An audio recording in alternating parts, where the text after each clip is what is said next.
I request Sheikh Muhammad Nafeel Muhammad Mahbub to address us on the topic how the Ummah missed the train time and again. Sheikh அவர்களை நான் பணிவுடன் அழைக்கின்றேன். فليتفضل مشكورا. الحمد لله رب العالمين والصلاة والسلام على أشرف الأنبياء والمرسلين نبينا محمد وعلى آله وأصحابه أجمعين. أما بعد، فقد قال الله تعالى في كتابه العزيز: أعوذ بالله من الشيطان الرجيم، بسم الله الرحمن الرحيم، اقرأ باسم ربك الذي خلق. وقال صلى الله عليه وسلم: إذا مات الإنسان انقطع عنه عمله إلا من ثلاث: علم نافع ينتفع به، أو صدقة جارية، أو ولد صالح يدعو له. அன்புள்ள சகோதர சகோதரிகளே, நண்பர்களே, பல பகுதிகளில் இருந்தும் எங்களுடைய இந்த வெபினாரில் நீங்கள் கலந்து கொண்டிருப்பது எங்களுக்கு மிகுந்த சந்தோஷத்தை தருகின்றது, உற்சாகமூட்டுகிறது. அதற்காக நாங்கள் நன்றி செலுத்துகிறோம். எனக்கு வழங்கப்பட்டிருக்கக்கூடிய தலைப்பை பொறுத்தவரையில் இந்த முஸ்லிம் சமூகம் எதனை இழந்து விட்டிருக்கின்றது, மீண்டும் மீண்டும் எதனை நாங்கள் இழந்து கொண்டிருக்கிறோம் என்ற ஒரு தலைப்பிலே சில சிந்தனைகளை அதாவது உங்களோடு பகிர்ந்து கொள்ளுமாறு வேண்டிக் கொண்டார்கள்.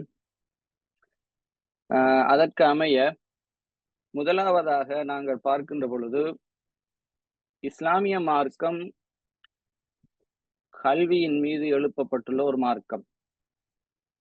இஸ்லாத்தின் ஆரம்ப தூது இக்ரா பிஸ்மி ரப்பிக்கல் லதீ ஹலக்.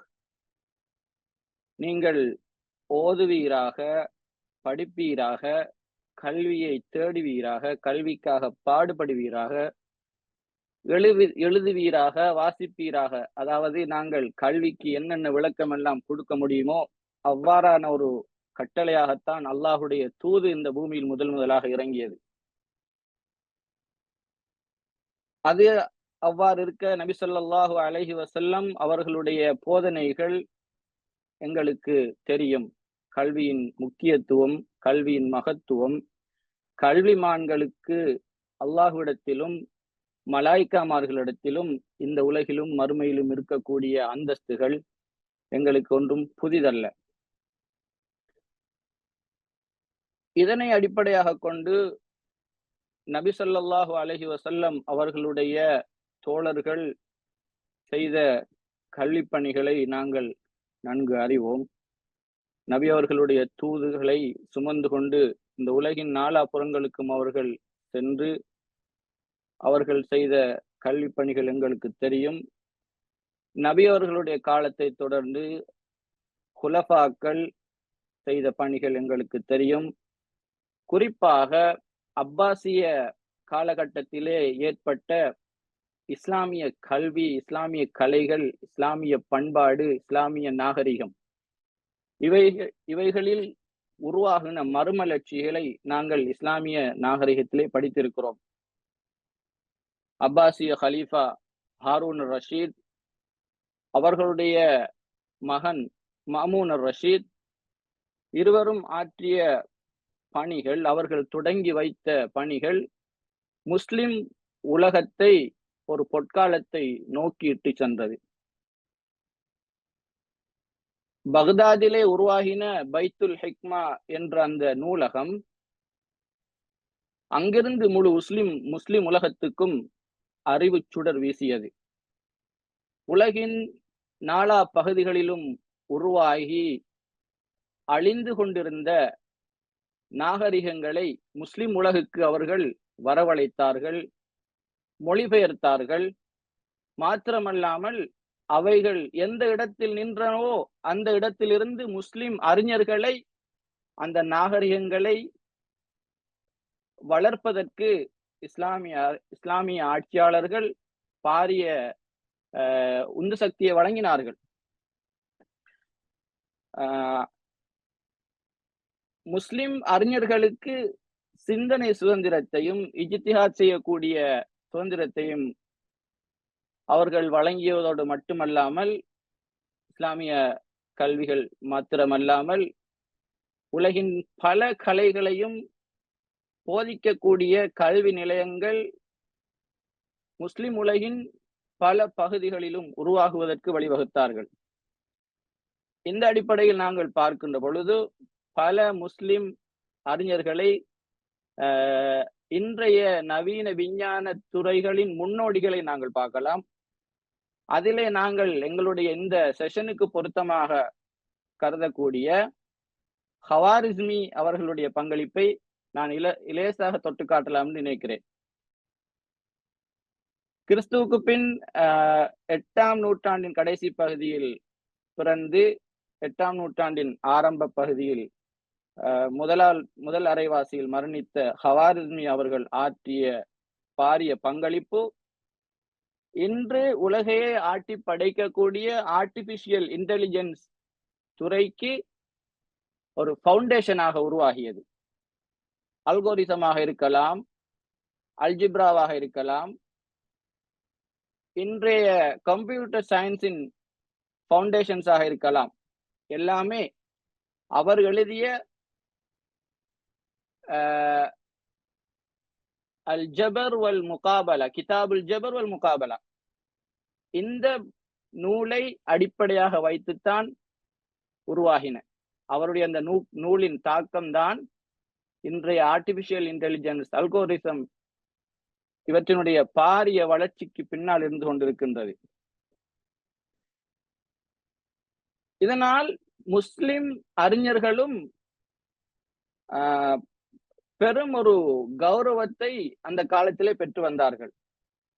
ஏனென்றால் முஸ்லிம் உலகை ஒரு பொற்காலத்துக்கு இட்டு சென்றவர்கள் என்ற வகையில் ஆட்சியாளர்களும் தான், பொதுமக்களும் தான், தனவந்தர்களும் தான் கல்விமான்களை பெரிதும் அவர்கள் மதித்தார்கள்.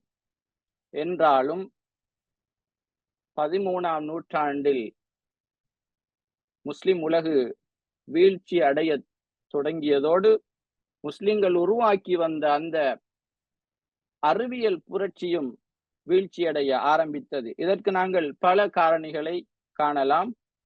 அதில் நாங்கள் எவையெல்லாம் கல்வி புரட்சிக்கு, அறிவியல் புரட்சிக்கு காரணமாக இருந்ததோ அவையெல்லாம் படிப்படியாக குறைய ஆரம்பித்தன.